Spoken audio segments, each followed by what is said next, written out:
another thing. And Cadet Gotti.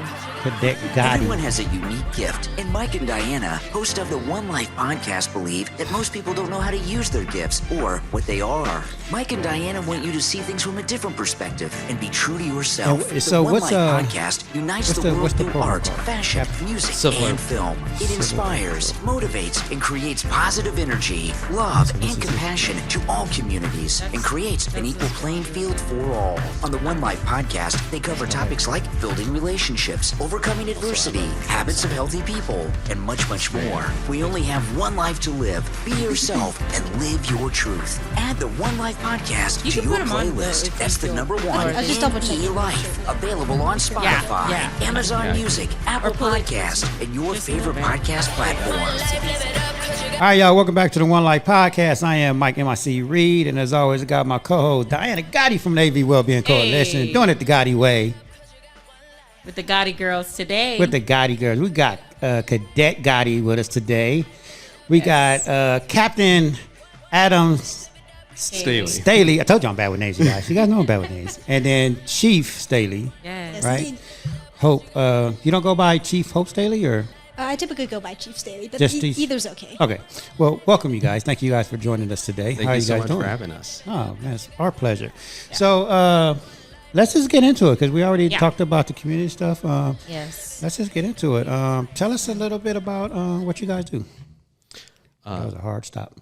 Go ahead. So Civil Air Patrol is the United States Air Force Auxiliary, and we started in 1941, 6 days before the attack on Pearl Harbor. And it started out as a bunch of civilians who were denied military service based off of race, ethnicity, age, gender, and a bunch of other things.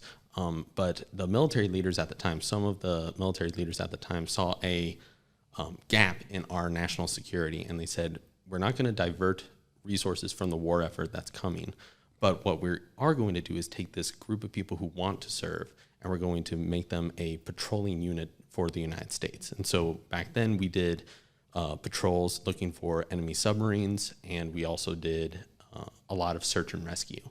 So in the midst of World War II, we sunk 2 submarines, and we saved, I believe, almost 200,000 lives. And there are cases in the Atlantic specifically where the sailors refused to set sail to go and resupply England unless they knew Civil Air Patrol was flying overhead, because they knew if they were sunk by an enemy submarine, they knew that if we were flying, they would be rescued. So since then, we've evolved from dropping bombs to 3 primary missions: and aerospace education, cadet programs, and emergency services. And at Squadron 49, at Plane 42, we do a mixture of those 3 missions every single week. Okay. So we're going to talk, and forgive me if I don't know a lot, because I'm going to go because you sounds like you're very knowledgeable. But like I was just saying earlier, how your sister looks 12 years old, like you look like you're 15, and it sounds like you are very, very knowledgeable. Like, how long you been doing this? I've been doing this since February of 2011. I started out as a cadet, as a young 14-year-old, and now I'm the unit commander at Squadron 49. And what made you get into it? So at the time, I thought I was going to go into the military, and I was a rather angry young man, and rather hot-headed. No, it is fair. And so I wanted to do something that would help prepare me for the future that I thought I was going to have. And as soon as I came to Civil Air Patrol, I just saw a group of volunteer professionals and people where you could literally see the more work you put into it, the more you got out of it. Mm-hmm. And so I started working in there and started promoting. And eventually I gained skills that helped me get my entire college education paid for by the Department of Defense. I started out as somebody who had a very, very severe fear of public speaking, which is ironic considering I'm on a podcast now. And you're doing amazing, by the way. And I had a very severe stutter, very severe lisp, and basically I almost had a nervous breakdown when my sergeant at the time said, "You're going to be teaching a aerospace current event for 2 to 5 minutes next Tuesday. Get ready." And I almost flat out cried. But through years and growing and slowly growing and learning how to lead and what makes people tick to some degree, I was able to use those skills towards a national scholarship, and I actually got it, and that's how I have my job. That's how I get paid for all my college. They paid me to go to college, and then I also got internships all throughout college. So through that scholarship. So for me, it started out as I thought I was going into the military, but it turns out that God had different plans, and things didn't work out that way. But I still work at Edwards Air Force Base as a DoD civilian. So what was the moment? Because you said you was an angry kid. I think like all of us, right? That's what I said. It's kind of fair. Like I think we all, kids angry at the world because we're not getting our way. We're not right. So what was the deciding factor? Like when you went into this program and you saw your life change? That is a great question, Mike. I would say the defining moment was learning that I had control over what I wanted to do. Wow, that's a great answer. And so basically it was, I believe it was a senior member at the time. He was teaching a class on there's two different mentalities that you can have going throughout life. And one is you can be have a victimhood mentality where it's as if you're on a roller coaster and you have no control. Right. The other mentality is to have a victor mentality and be in control. And even if life will happen no matter what, but if you look at crises as opportunities, then it kind of takes some of the sting away. Right. I believe it was Winston Churchill who said that it is a true tragedy to let a crisis go to waste.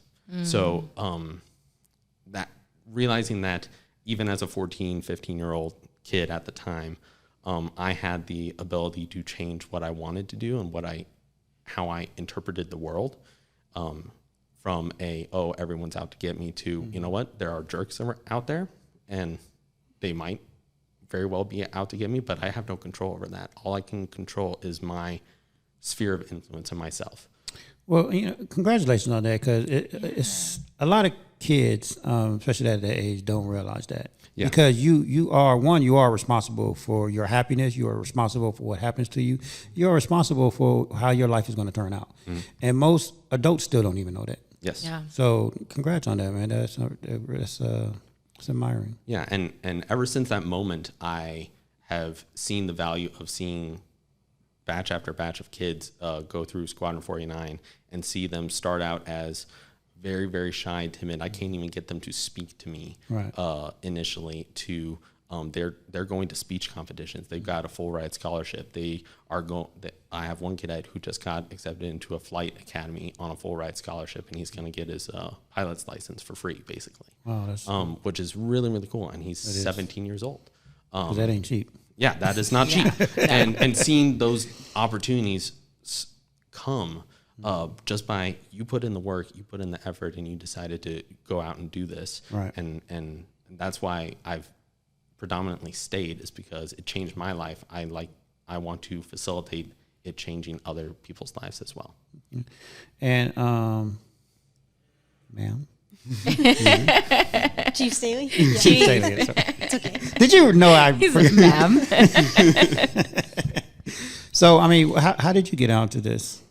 So how I joined was, well, first of all, my brother was in Civil Air Patrol as a cadet. I was rather young. I'd watch him every Tuesday go get in his uniform, fill up his backpack with everything he need, and left to CAP. For me, it was like, oh, he must be going to CAP. It's just another event. But when I started observing more, like I noticed a change in him at home. In a sense, he was more responsible in a way, but he took ownership of things. I noticed definitely a change in like his ability to public speak. I'm like, wow, what are they doing at Civil Air Patrol? So during the end of year banquet, which they have every single year around Christmas time, it's basically you have an overview of everything that they did. And sometimes they'll have cadets give speeches and whatnot, hand out awards. And that was the first time I ever really experienced a CAP meeting, when I went to watch him receive an award. And I'm like, wow, this is a cool program. It's changing lives. It's doing all kinds of different things to cadets that you don't really get anywhere else. So about 2019, I had turned about 13 at the time, and I came up to him. I'm like, oh, can I come with you to the next CAP meeting? I'd like to check out more about what they do there. So I went there, and then from then on, I just was hooked to it. From the drill, from the uniforms, especially the leadership opportunities that they give you. Yeah. I definitely learned a lot from Civil Air Patrol, and I would not be the person I am today if not for CAP. Now, did you have other dreams? So at the time, 13? I didn't really know what I was wanting to do. I didn't really, I grew up homeschooled, so I didn't really have a whole lot of opportunities that were open to me. There weren't a lot of places I could go, which is primarily why I wanted to check out CAP. But CAP actually set me on the course, and because of Civil Air Patrol, it's given me the experience, and it's opened a door to help show me what I really want to do. I found my dream job because of Civil Air Patrol, and they're the ones who helped get me where I am heading now. So, I mean, what is your dream job? Public relations. It's also known as public affairs. It's a lot of the connections between organizations, protecting reputation through media productions. You know, it could be social media, it could be publications. Where public relations is in charge of monitoring all that, so it shows the organization in the best light possible. I like that. I like that too. Yeah. And for you, like, because you're at Northrop right now, correct? No, I'm at Edwards. Edwards, sir. I'm sorry. I mean, is this something you're going to stick with as a career? I can see that. So at Edwards or Civil Air Patrol in general? Civil, yeah. So we're all volunteers. So this is what my wife sometimes affectionately calls my second job. Okay. And I fully intend to stay as long as possible. Wait, mate. I'm sorry. I don't mean to apologize. Are you married? Yes, I am. You look so young to be married, right? Yes. You really do. I'm sorry. Happily married for 3 years now. Oh, well, congratulations. That's amazing. Thank you. No, go ahead. I'm sorry. But I fully intend on staying in Civil Air Patrol.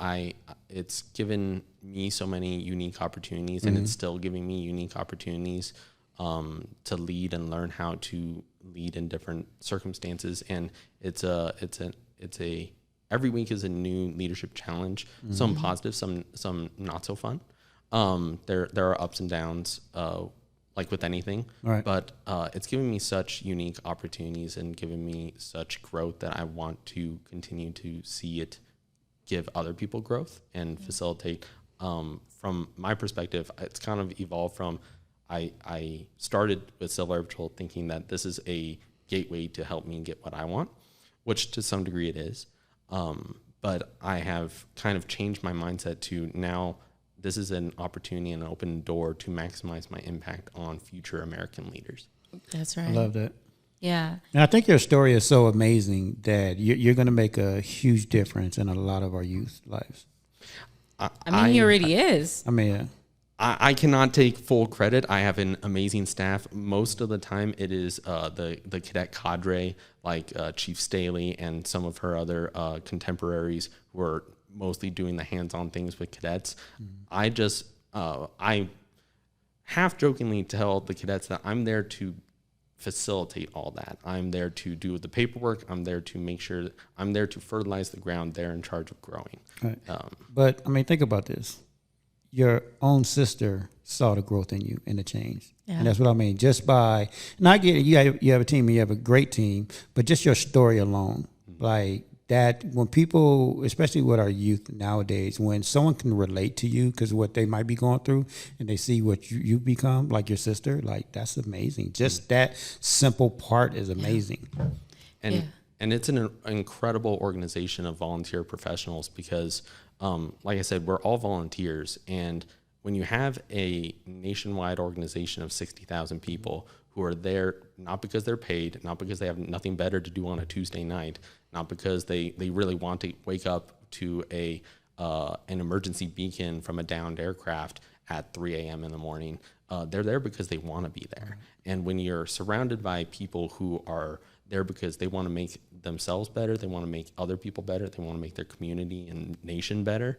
That is a great environment to be in. And it's constantly humbling because I hear every single day of senior members who, they have family duties, they have church duties, they have their full-time job, and they're still making time to come out and mentor cadets and help teach and learn and teach others and make our small section of America a better place. So it's very, very humbling to be in such an environment like that. Nice. No, and it's actually a very healthy environment. That's what kind of got pulled me in.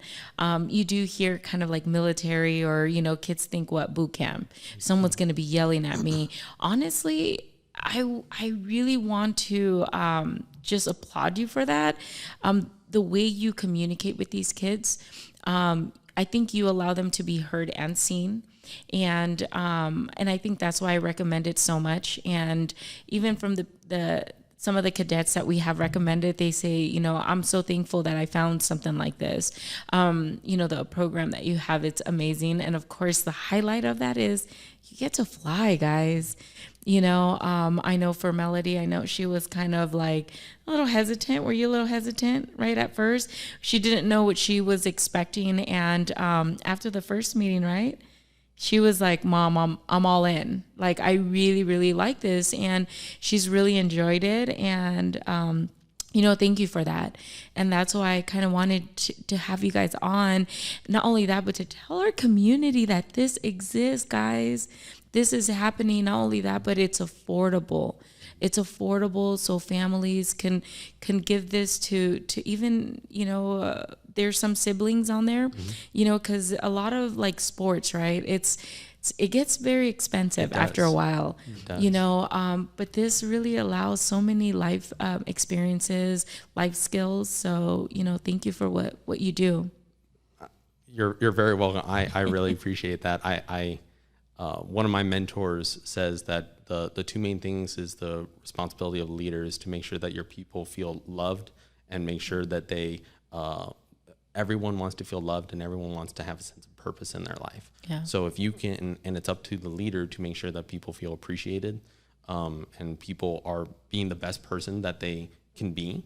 And sometimes that means using in the continuum of our leadership tools that we have. Sometimes it means, inspiring and making and giving them great opportunities. And sometimes it's the not so fun tools of discipline and correction. But luckily in my case, I've largely been on the opportunity side of things. Very rarely do I have to go into a disciplinary situation because everyone who's here wants to be here. Right. And so it's great to see parents really appreciate Civil Air Patrol. We have tried at Squadron 489 and Civil Air Patrol in general to make things as affordable, and we will help out parents as much as we humanly can. And if there are problems, or if even that's not enough, just communicate with us, and we can help. If we are able to, we can and will help. Because like what you said, going for a football team, that is easily $400 just straight out the gate. This is $45 for cadets a year, and we help out with probably 80% of their uniform. Yeah. You said $45 a year? Yes. A year for one child? Yes. Mm-hmm. For senior members, it's $82 a year. Yes. And they get their uniform. And we actually just got a reimbursement check for CPT or CPC. CPC. So CPC was definitely a highlight for Melody as well. So she kind of got to get away. It's a conference, right? Yeah, it's Cadet Programs Conference.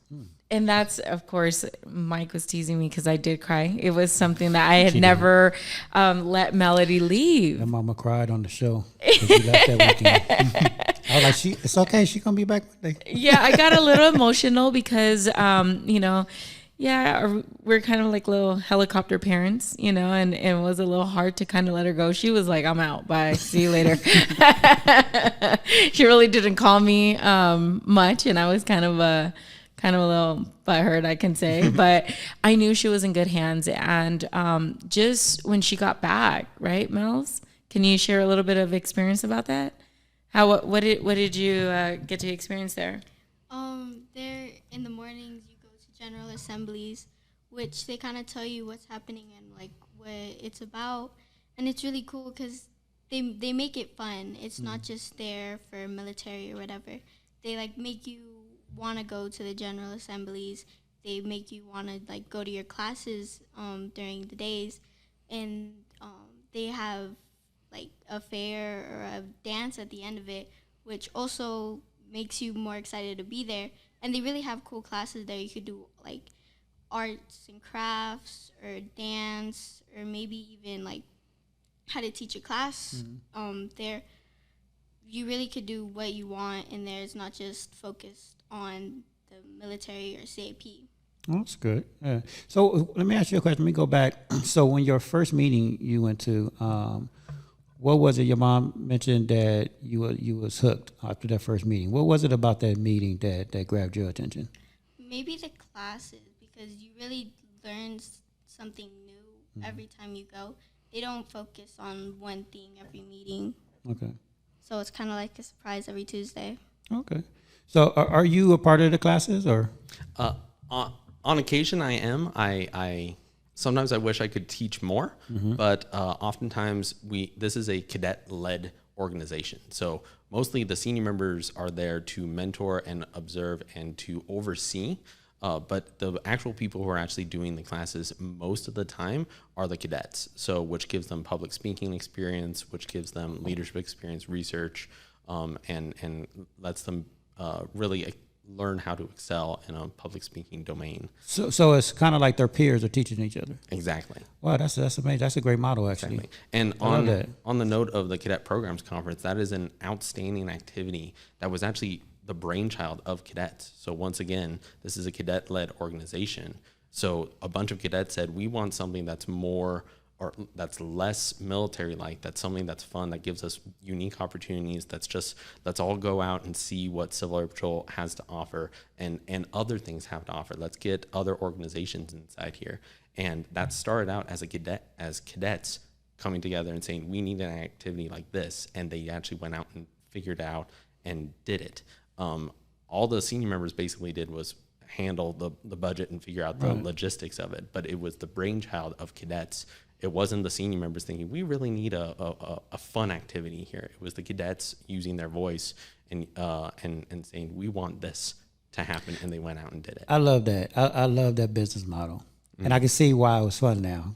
Like, because it's not some old person up there telling you got to do this, you got to do that, right? So they made it fun. Like, that's incredible. Yeah, and I think that's the best part about CAP that really sets us apart from different organizations is because of course, we're all volunteer, but we're all also cadet run. So when you go to a typical squadron meeting, if you look around, it's the cadet teaching the class. It's the cadet showing them how to wear the uniform. It's the cadet commanding drill. When someone comes in the CAP, you're not just sitting there to watch someone else teach you. Right. We throw you right into the thick of it. Like when you first join, one of the first things you're going to learn is you're going to learn how to start teaching other cadets. Even if it's a new cadet, you've only been there for like 3 weeks or so, you still come up to someone, hey, let me show you how to wear your uniform properly.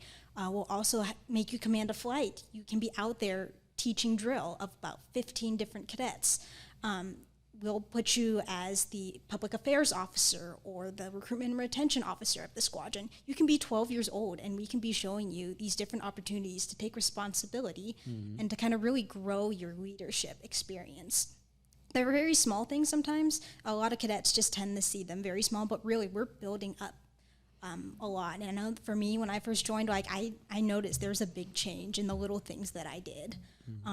It was making a difference. It was helping other people. And I know that's what helped me stay through the program, but it's all cadets. You'll see the senior members are there as well as very close mentors, and they do a lot of the teaching. But really, it's the hidden thing behind CAP. It's like those people up there doing stuff, they're there because they've been given mentorship, learning experiences. And this is something you often won't see in other organizations. There can be a 13-year-old going off to national championships, which there are today. So there's a really big difference in this program. And I think that's what really sets us apart from other youth organizations. Yeah. And how long has this program been in existence? It started on December 1st, 1941. Oh, that long? Yes, it's Wow. been around for a good while. That's crazy. How come I've never heard of it? It is unfortunately one of the best kept secrets in America, unfortunately, and most people. I think it's largely because since we are volunteers, most squadrons, there are some squadrons that are part of schools, but most people have heard of junior ROTC for the Air Force or the Cadet Corps because they are inside schools. Right. We don't necessarily, there are some squadrons that are only school squadrons, but they're rather the exception rather than the rule. Most squadrons are just a quilt of just, some are homeschooled, some are from private school, public school, everything. So it's hard. I don't want to say it's harder to get in. It's hard to hear about because typically when you go to school, you hear about junior ROTC, Boy Scouts, all these other things. I think that's one of the things that we're trying to correct as of late. I work closely with the state of California, the Civil Air Patrol California wing, their public affairs office, and trying to get better awareness of Civil Air Patrol out there. So was that by design, or they just didn't focus on the marketing aspect? Yeah, the not going into schools. Yeah, I think that was largely by design because since we are volunteers, it wouldn't serve our purpose necessarily to be in a school because a school you have to go to school, you have to stay in there until the bell rings. In order to stay a volunteer organization. We need to do something that, this is outside of school hours. This is outside of the normal. You need to carve out time in your studying, in your everything else to come and to excel in Civil Air Patrol.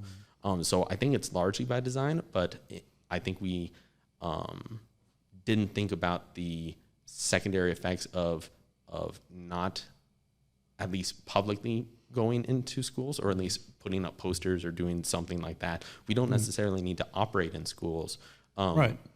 But letting more people know that we exist. Because I love the business model of it, especially the educational part where you guys you throw them into it. I mean, that does teach them. One, it gives them great self-esteem and great leadership roles at a young age, and now they can take that into adulthood and really become something. I mean, I love that. Yeah, and we've done that ever since. I mean, we really doubled down during COVID when I took command.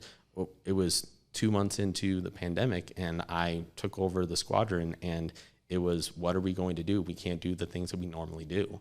And I sat down with the senior staff and basically said, you know what, we can't do what we normally do. Right. And out goes the old, and this is a crisis, and we're going to make the most of it because we have no idea how long this is going to last. So we're going to double down. We can't teach marching, but want to know what we can teach? We can teach how to communicate, how to teach classes. So every single cadet is going to learn how to research, how to teach, how to do these things, how to conduct themselves during interviews. We're going to do mock interviews and role play these things so that way they are the most professional cadets coming out of this pandemic, whenever that might be at the time. Right. And we've stuck with that because I've tried to generalize things at Squadron 489, and I know other squadrons do this as well. So that way the stuff that we're teaching the cadets doesn't necessarily have to only apply to only if you go into the military. Attention to detail is something that you need to know, whether you are going to be a Air Force test pilot or whether you are going to be a doctor. Attention to detail still needs to be there. Right. Being professional and knowing when to goof off and when to not, that is universally needed. Being able to communicate, being able to have a strong resume, no matter what happens, or being able to lead people, even if no one else is leading. I think the second best solution to problems on a world stage is a lack of leadership. So if we can solve most of these problems with good leadership, leadership that puts others above themselves, that sticks to integrity, that has a dedication to excellence, we can solve a lot more problems than what we give ourselves you hit it for. on the nail, because there's so many people out here, and I'm speaking of adults, and I know a lot of them, who everybody wants to be a leader, but they don't know how. because they was never taught properly. And it's not nothing to a father of their own. They just was never taught properly.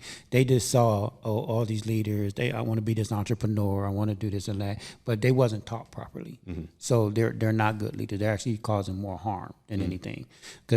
So I love that fact. Like we need to teach our youth how to be leaders. So when they grow into adulthood, whether it's going into whatever profession, they know how to lead.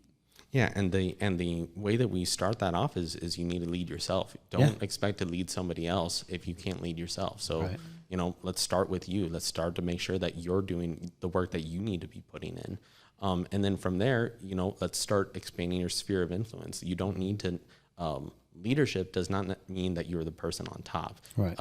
Oftentimes it is the person to the side of you who can lead and be like, hey, I'm going to set the example even if my boss isn't, or even if the society isn't. I'm going to be the person who stands up, and I'm going to be the person who leads, not in a jerkish way, not in a forceful way, but oftentimes it does come down to the person who's standing next to you, not the person with the official rank title. Right. But it is oftentimes and that's something that's really cool to see cadets click in their brains, and realizing that, okay, I'm not a teacher, I'm not a parent, I'm not a person in authority, the official sense, but I can still be the person in class that I'm going to be the leader of my class, and I'm going to be paying attention, and I'm going to be setting the standard. And people, whether they like it or not, they are watching, and everyone's spheres of influences are bigger than what they realize. So it's really cool to see cadets realize that, hey, my younger sibling was watching me. I had no idea that my younger sibling was watching me throughout Civil Air Patrol. I had no idea. I thought they just said, okay, bye, Adam, go do your thing for 2.5 hours and come back. Yeah. I had no idea that my younger sister was watching me. I had no idea that other cadets and my classmates were watching me. I had no idea that church members were watching me. I had no idea of any of this until going to Civil Air Patrol and realizing, hey, I had no idea that my parents were watching me. And believe it or not, I mean, children can have an effect on their parents. Yeah. And it can be the child. I once had a cadet several years ago come up to me and say, sir, I decided to set the example and be respectful to my parents when they were fighting, and they stopped fighting amongst themselves. And it's just like, that is the example that you need to put out into the world for the rest of your life. Well, it just goes to show, like, you did it for yourself. Like how you were just speaking earlier, like we gotta be an example of ourselves. Like, we can't talk about being leaders or whatever, and if we're not taking care of ourselves. And it seemed like you took care of yourself, and everybody noticed it. Like, your sister noticed it, your family noticed it, everybody noticed it, because you wasn't about, oh, I'm gonna go do this and get all the likes and the recognition or whatever. You was doing it for yourself, and that is what is attractive to people. Yeah, and it's really fun to map out, like, as I talk to prospective cadets at my desk and saying, like, hey, what do you want to be when you grow up?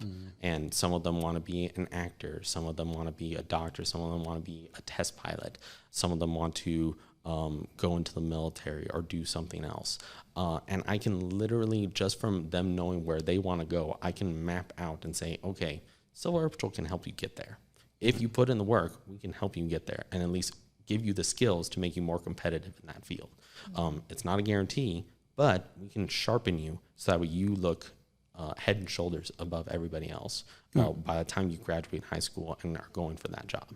I like that. Sharpen.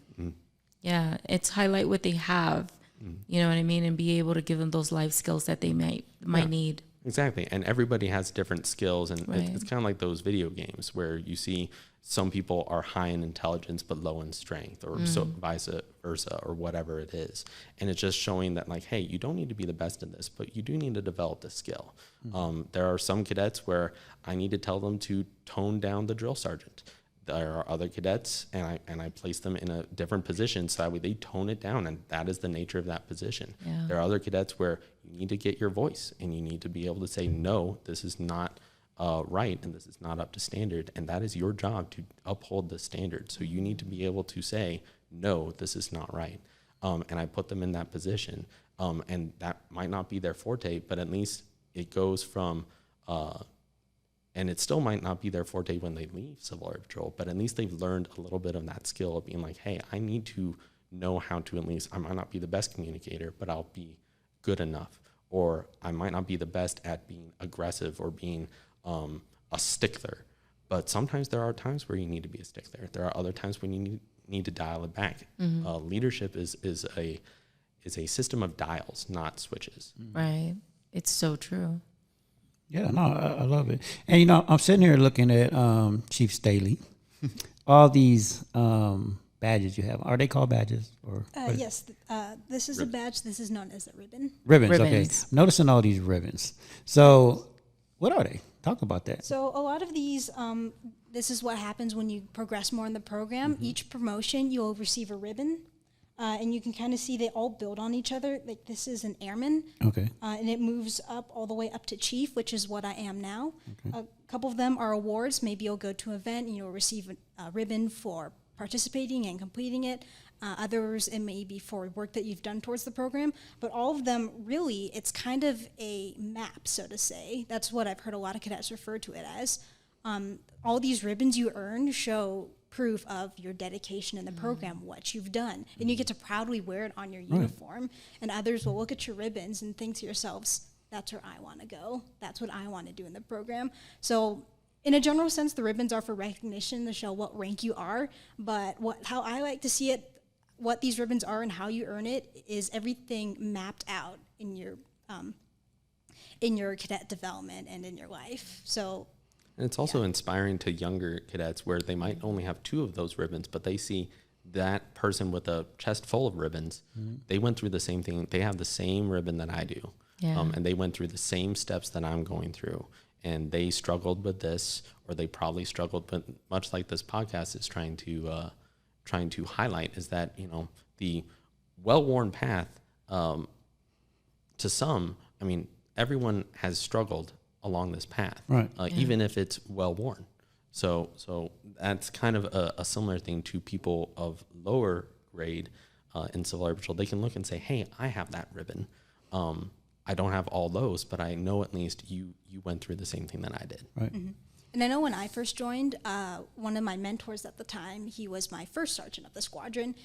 He was showing me, it's like, this is how you take care of a uniform. And he'd refer to his own ribbons. And I'd look at his ribbons, I'm like, I want to strive to be like that. I want to have the ribbons to show everything I've done that he's done. I am now twice his rank.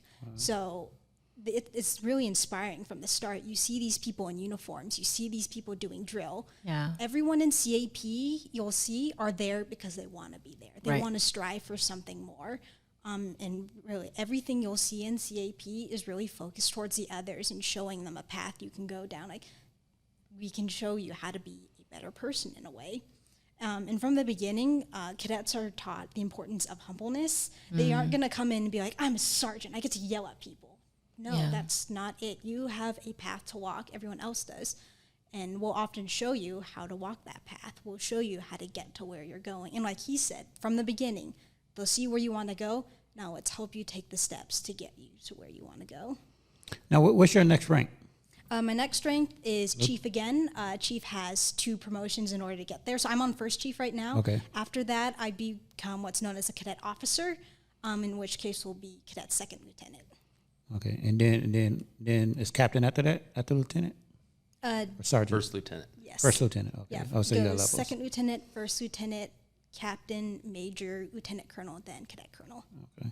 And I'm assuming you have ribbons. Yes, I do. I wanted to highlight the fact that it's the cadets who are achieving stuff. Oh. And I do have ribbons, but partially because I could not find them this morning. So. Fair enough. But yes, I do have ribbons, and it's largely the same with senior members. For former cadets like myself, I get to keep the highest rank ribbon that I got as a cadet and keep that, and just to show that, hey, I did live that life. And I do know what it's like to be a cadet in Civil Air Patrol. And like I said, there's ups and downs to everything. But I think being able to fall back on the experience of, I remember what it was like to be a young and hot-headed 17-year-old who wanted to go out and change the world, but the adults didn't want me to do that, or what I know now is that, hey, the adults actually saw something more than what you did. You had a 5,000 foot view. They had a 10,000 foot view, and they saw obstacles that you didn't. So that's part of the reason, going back to your point, Diana, is I try to communicate that, hey, I'm seeing something more. Yeah. I'm not harshing on your leadership or your idea or whatever it is, but here are some obstacles that I see from my elevation here, just to be aware of. This is not a no. This is why I'm hesitant. This is not just me saying no. There is a reason for it. Right. There's something better out there, or as an example. All right. Yeah. I love that. So I want to ask Melody a question. Okay. When you first got in that airplane, first of all, have you flown before? Before the O flights, no. So was you scared getting in the airplane? I was very scared. And once you got up there, did your fears go away? Yeah. I felt kind of relaxed when I started flying because the fear of me flying was gone because I was already doing it. Plus, I knew with the pilot in the plane, nothing could go wrong.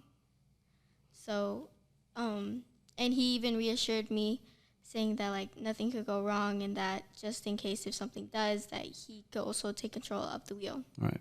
Okay. And correct me if I'm wrong. Did you get a chance to actually fly? Yes, I did. How was that experience? It was nice. I saw everything from down below. It's a breathtaking view. Right. And you wasn't scared or nervous of flying? Like everybody's life is in your control right now. I was a little scared while I was flying still, yeah. But fun though, right? That's amazing. Congratulations on that. Yeah. I don't like flying too much, but I mean I like it, but I don't like the taking off part. And she's only 12. No, I know. You don't know, but it's amazing. No, but it's a highlight that I tell people this all the time, and I think that's my selling pitch. How many 12-year-olds do you know that can say, I fly? I flew a plane. Yes. Yeah, right. Exactly. Yeah, and for $54. Okay. Not only that, but what you were saying before we went on the air is that you guys are going to try to break that record this year to allow 6 different times, right? Yeah. So normally we do what's called O-flight days, right? And so we have either 1 or 2 aircraft depending on how many people we have for that particular day. And I think our record was in 2022 was I think 5 O-flight days throughout the year. We don't have our own Civil Air Patrol aircraft, so we have to borrow some from Bakersfield or at March Air Reserve Base, the unit there. And so this year I challenged our aerospace education team to saying we need to do more because we have more cadets than what we've ever had in our history at this point. Mm-hmm. And literally from 2019, we were averaging about 5 members per Tuesday night. And then now we're averaging about 35. Yeah. Which is incredible. We moved for the first time in our history to Plant 42. We used to be out in Roseman. And yeah, now I've really tried to make sure that those opportunities, now that we have more cadets, we need more of those opportunities so that we can give those cadets opportunities to fly. And after letting everyone know, I mean, the secret's out now and, they get the opportunity to fly. Mm. It's only going to get bigger. Yes. We might need to remove the desks in the cadet room. Yeah, that's for sure. And the best part about these O flights is you don't need to know how to fly in order to fly. Basically, you sit in an airplane, the pilot takes off, gives you the controls. And that's it. And that's a misconception a lot about CAP. When people want to join, they're like, oh, I'm in the military now. I have to know how to fly airplanes. You don't have to be a pilot to join CAP. A lot of the cadets in CAP, they don't want to be pilots. They want to go off and do something else. They want to become a doctor. But we still give them this opportunity regardless of their career status. You want to? Go ahead. We're going to give you that opportunity to go fly a plane. Yeah. That's an amazing experience, though, just to even say I flew a plane. Yeah. Without having to go through the schooling and all that, like, hey, I flew a plane. Yeah, it's great. I love hearing the stories from the cadets the next week afterwards. Typically, we do O flights on a Saturday, and I see them on a Tuesday. So typically they'll tell me when they go to school on Monday, their friends are saying, what did you do this weekend? And they're just nonchalantly saying, yeah, I just flew an airplane, whatever. This is, normal Saturday for us. And they're all 12 and they're looking at them like, wait, what did you do? It's so true. I mean, what do your friends say when you tell them you actually got to fly? They think I'm lying. They didn't believe you. That's why we take pictures. Yeah. Pictures and video. No, I saw the video and I was pretty impressed, and I was very happy for you at the same time. Mm-hmm. Yeah, I have. And not only that, but I'm so grateful that we did find you guys, because it kind of shifted something, right? It sparked something in Melody. And I kind of briefly told you that last time. I said, it's like night and day, honestly. And she actually takes initiative, like, oh, okay, I have to do this, or, she's coming around. Of course, she's 12, she's still developing, but I'm thankful that she has leaders like you guys around, especially in the society that we live in. We have social media where they're idolizing the wrong people, I think, highlighting the wrong influence that we really shouldn't have, So this is why I was so excited about you guys coming in. And not only that, but to give parents an opportunity to know that there are other options. And sports are expensive. Some families come from a lot more siblings. So I love the fact that there are a lot of siblings also in the program. So I can't wait to see how big it's going to get after this. It's going to be great. We went from arguably the laughingstock of California to, in 2020, we were the composite squadron of the year for the entire state out of 67 squadrons. And we were the only squadron to grow during the COVID pandemic. And literally every other squadron in California wing and throughout the nation dropped by 33%. In just 2020 alone, and we grew by, I believe, 125%. So, oh my God, that's crazy. So how long is the program? How long? Mm-hmm. So that is a multifaceted answer. So you can renew every single year. Okay. So you can join as a cadet at 12. Mm-hmm. You can stay a cadet until your 21st birthday. Okay. After that, you either need to leave or become a senior member. Being a senior member, you can stay, it is from age 18. If you're already 18, you have to be a senior member. You can't go as a cadet.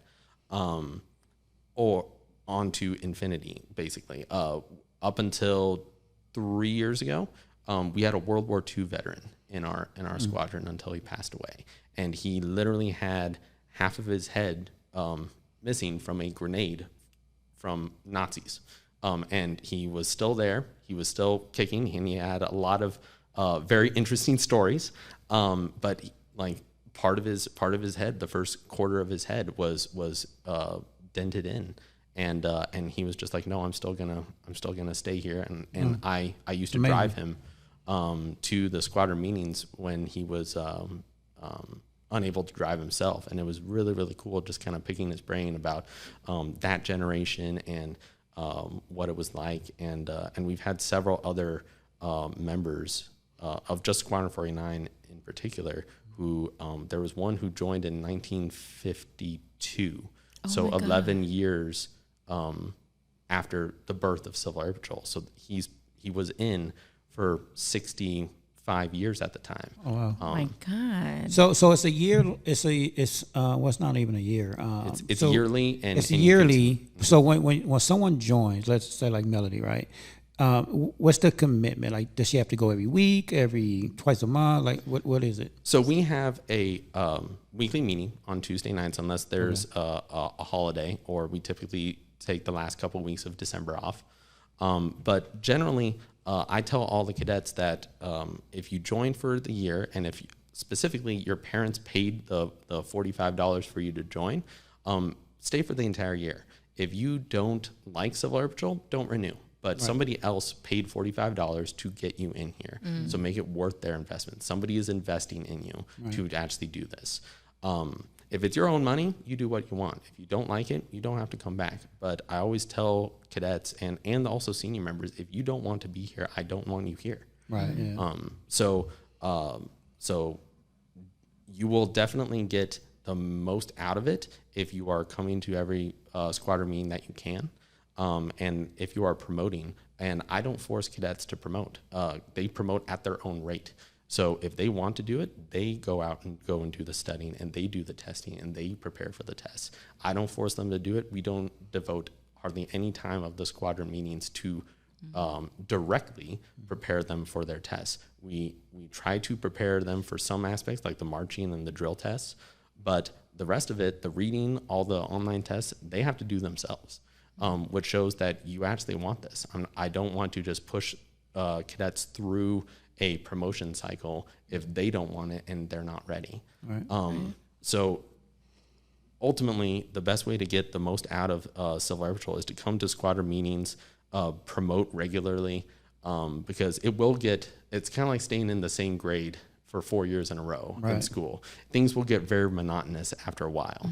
But as you learn more, and we're about ready to have a couple of new sergeants in our squadron. Now that they're sergeants, we're teaching them, okay, how are you going to lead? You are now the authority. You're no longer the peer leader. You are now Sergeant so-and-so. You are now sergeant, and now you need the relationship has changed, and now you need to be not only set the example, but now you need to enforce the standard. Right. Which means you get to learn a little bit more tools in that leadership toolbox. There's also plenty of activities all throughout California. There's basic cadet school, airman training school, air shows, encampment during the summer, aerospace education and STEM academy coming in, I believe it is July, right here at Edwards Air Force Base. And a ton of different activities that happen over weekends or during the summer. And those are also all volunteer based. Like if you want to go, you can. And we try at Squadron 49 to help facilitate that. We facilitated carpools for Cadet Programs Conference and stuff like that. If cadets want to go to activities, I'll make sure that they go. Yeah. But if they want to put in the work to do it, I will do my part and make sure that they go. But ultimately, it's kind of like the ocean. How deep you want to go depends on you. How far out do you want to go? Right. So, I mean, if you don't want to get wet, then what's the point of going to the beach? But you can stay ankle deep, and things will get rather boring. But as you go further and further out, it gets more and more exciting. Sometimes you need more and more tools and skills to be able to go that far. But I like to use the beach and ocean analogy. I love it, yeah. Definitely love it. Now, and oftentimes, excuse me, when you ask different cadets from varying grades, varying ranks, what do you do at CAP? What do you learn? You're going to get very different answers. Like you may be asking an airman, what do you do? He's like, oh, I lead an element of this many flights. I do my uniform. I show them how to do it. You may ask someone a little bit higher, what do you do? Oh, I staffed for this wing-wide conference. I helped with this activity. Moving up, I work for the California wing. I work for the region. I work for national. When you go through the ranks, it's like, again, as he was saying, it gets more opportunities open to you the farther you go into the program. Right. Like you may be asking someone who's, for example, a senior airman. You may only be seeing as far as to what a senior airman sees. But when you ask, for example, a lieutenant colonel, they've gone a long ways. They've gone through a lot of things. The more you go into the program, the more you promote, the more you put your time into it, more opportunities will open up. And oftentimes when you're progressing that fast, you will never get bored. There's always something to do and always something to learn in CAP. Wow, I love it. I love it. Yeah, and those three main missions, the aerospace education and emergency services and cadet programs, cadets get to be part of all three to varying degrees. Like there are entire worlds inside each one of those missions. And some cadets go into emergency service, go into everything, and they are part of the search and rescue teams and the ground teams that are going to go out if an airplane crashes and there's an emergency beacon going off. They're going to be the ones who are going out at 3 a.m. and helping the sheriff's department go find a lost Boy Scout or an elderly person who's missing or like I said, a downed beacon. and then there's aerospace education, where there's cadets who are going there to learn how to fly, to do those opportunities. They're going to be rocketry experts. They're going in for robotics, programming, a bunch of different other like STEM activities. And then there's cadet programs where they're learning leadership, and they're doing all these different activities. For me personally, as a cadet, I was largely an aerospace nerd and leadership nerd. So I stayed in the aerospace and the cadet program side of things. I kind of dabbled a little bit in the emergency services world, but it was all based off of what I was interested in. So if I wanted to go to that activity, I could. If I wanted to go to that search and rescue exercise, I could. Sometimes I chose not to. Sometimes there was other things going on. And I always tell parents and cadets that family, religion, and school all take higher priority than Civil Air Patrol. So if Aunt Martha has come to town and it's on a Tuesday night and you can't come to Civil Air Patrol, that's totally fine. I treat all cadets, no matter what their age, as professional adults. Mm-hmm. So if something happened, communicate and say, hey, I need to study for my math test tomorrow. I need to take a couple weeks off because I'm going to go on vacation with my family. Right. I'm going to go and do this. Or, hey, I need to take a leave of absence for the next 3 months because I think going out for this sport is more important than Civil Air Patrol. And that's totally fine. There is no ill will towards if cadets need to go and do something else. Ultimately, it's their life and their racking and stacking of priorities for themselves. Mm-hmm. And if they think, going out for football and being the football captain for this year will help them better position themselves for the future than staying in Civil Air Patrol for the rest of the summer, that's totally fine. Ultimately, me and my entire staff want to facilitate that and help them get to where they're going, even if it's only for a few months or a year or whatever it is. I love that. You guys are really treating them how we say, like, you are an adult, so it's your decision, your life. Mm-hmm. And you guys are enforcing that, and I love that. It's not like, no, you got to be here. No, if you feel like you don't want to be here, then at the same time, it's your consequences, mm-hmm. right? I love that. Like, you guys are really putting them in the fire. Yeah, and ultimately, it's meant to be a large leadership laboratory. Yeah. Life itself is just a large leadership laboratory. This is a safe place for cadets to learn those leadership skills. Mm-hmm. It's kind of like the kids' playroom. They're learning things. Yeah. They're learning how to build building blocks with Legos before they go out and play with bricks. Mm-hmm. They're learning how to do these things. They're learning these skills that they will need in the future. But it's a place where it's like, hey, there's consequences to when you decide to mouth off and all the cadets are looking at you. Not only is that unacceptable, but now all the cadets are going to start mouthing off to you. Right. And now it just made your job harder to lead them. Right. So did you really win anything by, deciding to mouth off? The ultimate answer is no. You just made your life harder. You just made our lives harder. You just made the cadets' life harder. You just put a stumbling block to those people who are looking at you being, you are the golden example. Yeah. You guys are really treating them like how life treats you, because life is not going to be easy on any of us. Mm. And I tell people that all the time. And like when I'm teaching people something or telling them something, like, look, I don't sugarcoat nothing, because life isn't. So why am I going to sugarcoat for you like that? Because that's not doing you any justice. Mm-hmm. So I commend that. Like, you guys are doing a great job. Yeah, something I always try to teach the cadets, the biggest thing I always tell them is professionalism. Mm-hmm. Professionalism is key. And one question I always ask cadets, and sometimes it's in a room, you speak to the group, and I'm like, everybody, look around you. Look at all of these fellow cadets around you. They're your age. Some of them may be officers, some may be NCOs, some are airmen. How would you like it if every single person in this room started acting exactly like you? Right. All your traits, your good and your bad, the exact same personality. What would you see in that? And oftentimes, that's a shattering point for cadets when they're like, oh, I don't want people to act like me. I'm like, I don't want that to happen. And I'll always tell them, it starts with you. Don't look at other cadets and expect them to show you how to be, a change. Although that is part of it, but change starts with you. Mm-hmm. We're treating you as an adult. From this point on forward, you're not just a cadet. in Civil Air Patrol, you are a member of the official Air Force Auxiliary. We're the only organization entrusted with search and rescue missions and emergency services. And this is run on the shoulders of primarily 12 to 19, 21 years old. So it's a big thing on your shoulder. And cadets, that's often makes cadets think like, I can be the change that I want to see in the community. So am I going to act like an immature 12-year-old who really bad-mouthing off everyone?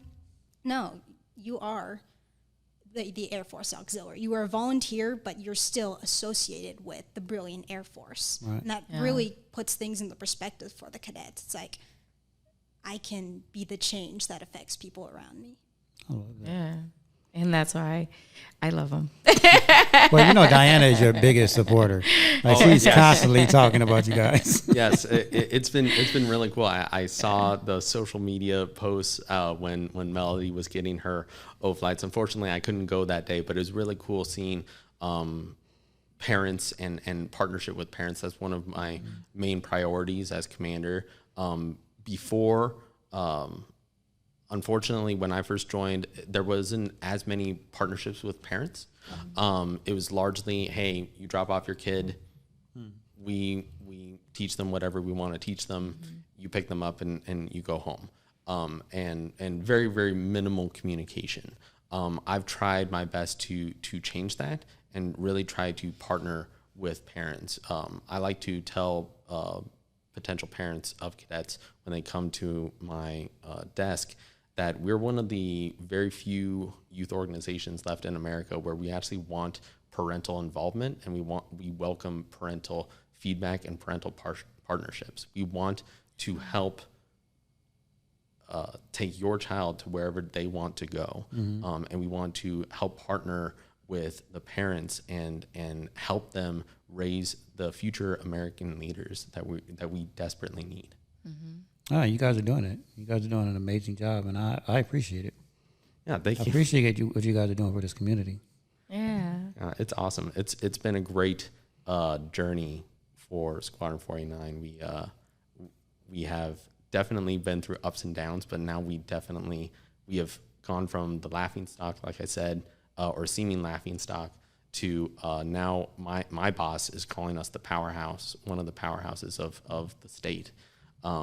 And it's really, really cool to see all the senior members starting to go after different goals. And before, it used to be only one or two people really doing all the work.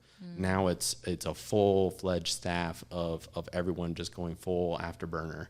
And like I said, it's a really, really cool environment to be in when everyone's going full throttle and being like, hey, what if we can do this? And we've really tried to instill a spirit of innovation in Civil Air Patrol and in Squadron 49 specifically. It's been really cool where there's even cadets where they've come to me and they said, sir, we don't want to be taught about rockets right now, even though right now you're teaching us about rockets. We want to learn about computer programming. We talked to 90% of the cadets want computer programming. Can we change this? And I said, yes. So next week I got a microcontroller and we started learning, all of us started learning computer programming the next week. And eventually we programmed our own radar system or sound radar system, basically a above water sonar. We programmed an MP3 player basically to with timing and how to do different tones on a small speaker. We programmed an alarm system with infrared. It was very, very cool to see all the cadets be learning together. And this was all their idea. I just bought the microcontroller and the electronics and just go, here, I did not know how to do any of that. And we're like, we're going to learn together because I don't know what we're doing. Hey, that's the best way to learn. Right? Yes. That's how I learned everything I know. Yes. Just go out there and do it. Oh, man. You know, I'm big on that. Everything that CAP is doing is fun. It's all the brainchild, basically, of the cadets. Excuse me. A few weeks ago, we had what's known as our Safety Down Day, where the entire week is dedicated to just safety. Safety topics we'll have people teach. Originally, typically it's pretty hard to get people to step up and teach classes because safety's safety. Many find it boring. So we didn't really think we'd get a whole lot of feedback on trying to gather classes. But when the cadet commander walked up, he's like, all right, we have safety down day in a few weeks. Who wants to teach a class? Every single one of their hands rose up. And they were saying, I want to teach on how to set broken bones. I want to learn. I want to show you all hands-on how to treat a burn. I want to show you all how to be safe during an earthquake. And like they're all shouting out ideas. Like we had a really hard time like picking and choosing what classes, but all of the cadets, they're like, I have an idea. I want to bring it to real life. Oh man. See? People got to come out and sign up, and it's so good. I'm so glad. It really just I don't know, warms my heart, you know, that our community has an amazing program like this. So yeah, and we're trying to make another one. We've been tasked. My boss has tasked me and Squadron 49 with trying to rebuild a squadron out at Edwards Air Force Base because it's. We are very privileged as Squadron 49 to be currently the only squadron in the aerospace valley, and we don't take that for granted. But also at the same time, we can't be everywhere, and it's a long drive for the Edwards community who wants to be part of Civil Air Patrol and the Mojave and California City communities who want to be part of this to come all the way out to either us in Palmdale or Tehachapi, and that's kind of a hard sell. So what we're hoping to do is get a squadron built up at Edwards to serve the community there at Edwards and possibly Cal City and Mojave area as well, and kind of bridge the gap between us and Tehachapi, because there's a unit there in Tehachapi, there's a unit in Bakersfield, and then there's a few more units north. But right now there's kind of a large gap, and we're trying to do more. So that way we can continue to grow. And if we don't have the room, or if I have a few cadets who are literally being caravanned to Roseman, being dropped off, picked up by our senior members and taken to Palmdale, and they come from California City. If we can make that a little bit easier for those parents, we definitely want to try to pursue that. Right. yeah. I love it. I love what you guys are doing. It's pretty amazing. Are you closing this out with Crush Your Goals? So we actually do a Crush Your Goal at the end, and for whatever reason, it always lines up with our guests. So let's see what we have for you guys. So it comes from Samantha Irby, and it says, I'm placing all my hope and scratch off lottery tickets. Those are the keys to the luxurious futures I deserve. So I'm like, I think I was a little caught off. So it says, I'm placing all my hope in scratch off lottery tickets. Those are the key to the luxury futures I deserve. That's interesting. That is interesting. Yeah. And I love scratchers, but I don't seem to win a lot. No, I actually do. I'm lying. I actually do. I win a lot. So, hey, big ups to those lottery scratchers, right? But in this, I think in this aspect is, I think investing in yourself, you can be that lottery, ticket. If you're just willing to step up, right? Scratch it. My dad used to always say, well, you don't win if you don't play. So I think it kind of works the same way. You're not going to kind of get to where you want to be if you don't invest in yourself. Not true. So that's kind of how I see it. And one of the greatest things is that some of my mentors, and including my father, would tell me is that as you climb the ladder, whatever ladder that is, in life or your career, the best thing that you can do is, as you're climbing, reach down and pull somebody else up, and help them, kind of like what you're doing with this podcast, is showing them these were my pitfalls. Maybe you can have an easier time if you know where the potholes in this road are. And same thing with Civil Air Patrol, is trying to teach. I know I definitely did not do things perfectly as a brother, to say the least, and I know I don't do things perfectly as a husband or as a commander, but something that really we've tried to do, and what my mentors have tried to instill in me is that you need to prepare the next generation by writing things down, by getting things ready, by reaching over and helping them in any way that you can. When you reach the top of the mountain, you don't just stand there and say, look at me. You turn around and say, hey, you need to come and see this view too. That's right. Thing. You know, I always say for every action, there's a reaction, right? So even though we may do things, like I always say, and excuse me, like I always say, shit's going to happen, right? It's the way life is. But once things happen, like, what's your reaction to it? And I think just going to your point right now where you say you didn't do a great job of being a brother or whatever, but look at your actions. Look what your reaction was. I mean, look at the effect. I mean, I'm looking at your sister right now, and I'm like, wow, like you made a great impression for her to want to join in. I'm listening to her speak, and like she speaks with a lot of knowledge, and like I can see you going very far in your career, and like definitely being a big pillar in the community, and that came from your STEM. And I think just one quick story of I think one of my favoriteest memories in Civil Air Patrol. We were at the Edwards Air Show this past year, and we were working, and I speak with Hope, and she had just gotten a phone call from Hobby Lobby, and she just got a job there, and she had previously told me that the interview process was the easiest thing ever because we do interviews in Civil Air Patrol. She's been preparing for this for the past 4 years. This was easy. About a half an hour later, I run into her again, and she's speaking with the technical director at Edwards Air Force Base. He's basically the #1 civilian, and he was basically offering her an internship. Unofficially, he was going to try to pull some strings and make sure that the position got open for her to do public affairs at Edwards. So in one day, in less than an hour, I got to see my younger sister go from jobless, volunteering at Edwards Air Force Base at their air show to I have a job and I have a future job and a future career. Like, it's not even a job, it's a career. Yeah, like, it's a career and a career that she wants. Right. And in literally 1 hour, and I just kind of sat back and I was like, oh, this is a really cool moment. I really, and this was all stuff that I've gotten to see her grow, not just personally, but in Civil Air Patrol. I've gotten to see so many other cadets grow, and that's one of the things that just keeps me coming back.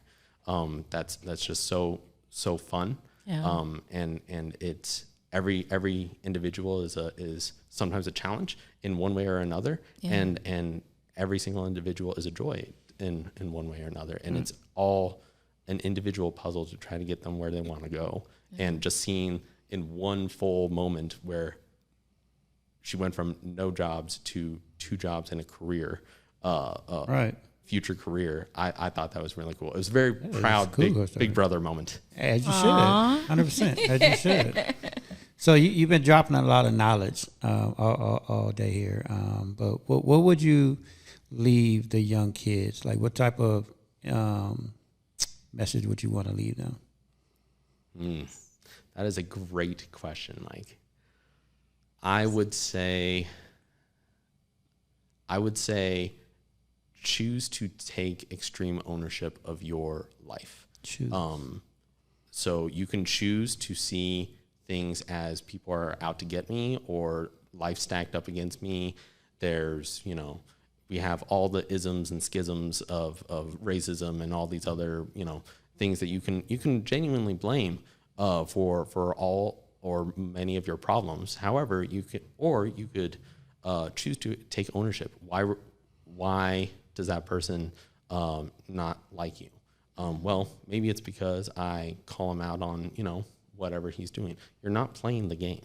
You're not, why did that person get the job and not you? Well, maybe because you spent your summer playing video games, and maybe that person spent their time, developing a skill that is needed. Taking extreme ownership, and that can help throughout all of life. Recognizing that everything is up to you. That helps in marriage when, your wife says, hey, if you have an argument with your wife and you say, hey, you know what, that was my bad. That was my bad. and not only taking extreme ownership of the problem or whatever problem that is, but taking ownership of the solution. Is not only was that my fault, I'm going to take ownership of the solution. This is what I'm going to do differently in the future. And just choosing that can drastically change your life and change your outset, and change your mindset and the ultimate outcome in your life.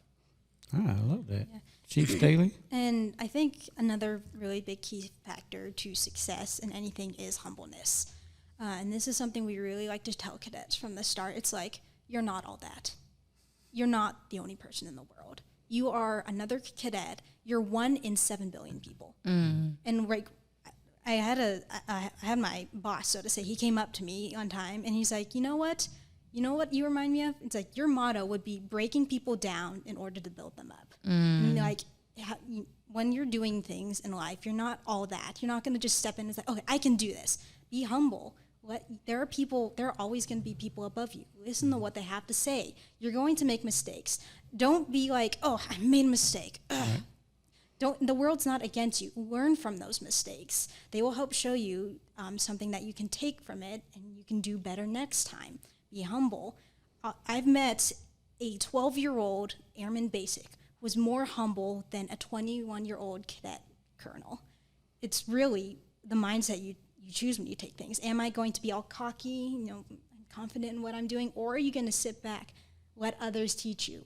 There are others above me. I know I don't know a lot. I definitely don't know as much as my brother would. I don't know as much as Gotti would, maybe.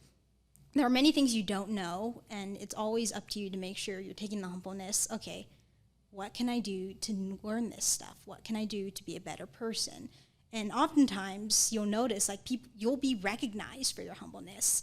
It's the humble people that people recognize, and not the people that are outwardly promoting themselves, so to say. You will be recognized for your hard work. You will be rewarded for everything you do. Don't strive for the rainbow, the pot of gold at the rainbow. Yeah. Do what you can, do it with excellence, and be humble, and listen to those around you. I love it. Wow. Insecurity is, that reminded me of a quote, insecurity is loud, confidence is quiet. Wow. Well, with that said, you guys, thank you guys so much. Thank you, Captain Adam Staley and Chief Staley, Thank you so much for having us. No, this was our pleasure. Trust me. This is definitely our pleasure. I learned so much from you guys today, and I definitely appreciate everything you guys do. Thank you, Cadet Gotti. Hey. Still nervous? Did amazing. You're welcome. If it helps, I'm still nervous as well. Nah, you guys did amazing. Again, you guys do so much for this community and our youth, and that's where my passion is, with the youth. And so I definitely, appreciate it. Thank you so much for having us. It's a real honor. Yes. Be well, yeah. Oh, that's it? That's it. Oh, well, actually, if parents are interested in, and, their kids, have them come out, Tuesday nights, it goes down from 6 p.m. to 8:30, and at Blackbird Airport. Yes, I always say we pass by there every day. I mean, some people for years. It's on Avenue P and 25th Street East. Yeah. So you could definitely find them where the Blackbird, Museum Park is. Yes. So I always wanted to go there. Yeah. It is a great museum. Yeah. I drove by there a few times. Yeah. in the Antelope Valley than most every other place in the United States. I got to go by there. I think we have 4. Yeah. They do a free tour for Father's Day. That was our first time last year. Oh, very cool. Actually, ever checking it out in all the years I've lived here. So. Wow. Check it out, yeah. And for those who don't really know what we do, like a lot of you may be listening, you may have never heard of Civil Air Patrol. We may sound scary, we may not sound scary, but when you go, this is what a typical meeting will look like when you go to CAP. Almost not every meeting is the same. We like to change things up a little bit, but this is what you can expect from a normal meeting. So you show up 6 o'clock, everyone will be in their classroom. And typically the first thing we do is lead the cadets out for a drill, maybe like 10 minutes to half hour of drill. We'll teach you how to march, we'll teach you how to salute, we'll teach you how to stand at attention. After that, we'll come inside and we'll do a wide range of classes. It can be anything from showing you, here's how to wear a uniform. We'll show you the standards in CAP. We may give a quick safety tip. Here's how to patch a broken arm. And we'll show you, we'll not actually break your arm, but we'll show you, here's how you can put on the cast. This is what you can do when the situation arises. We may also teach something from aerospace. Here's what's new in the aerospace community. This is what happened this week. Or this is how a jet engine works. This is how to read a map. We'll also teach leadership. We have something that's known as character development, which is where we basically ask cadets, what happened in the world? And we'll get answers like, oh, the war in Ukraine. Oh, this debate with this person. Oh, hunger in this area. These Chinese balloons. We'll pick one, like, for example. We did a famine not too long ago. It's like, okay, we have food shortages in this place. How do we solve this? And cadets will be speaking up. It's like using leadership skills. They're coming up with creative solutions to help solve this issue. Yeah. It's not just like, oh, this is what happened. It's this is what happened. Now, how as leaders can we fix it? And then we bring it down to their level as well. It's like, okay, well, these problems didn't just start off as big problems. They start off as small problems with individuals. Yeah. So, well, I'm excited. Hopefully, people do come out and get involved. Yes, you know, and all that fun stuff. It's definitely a great program. If I had young kids, I would definitely send them. My kids are older though, but definitely get involved, and good luck on your journey with it. You're gonna do amazing as well, and I want to see a bunch of those ribbons on your chest one day. Hey. Oh yes, because I know you're gonna get them. Yeah, and I'll be there to help show her how. There you go, see Mel. All right, you guys, we out of here. We're out. Thank you. Be well.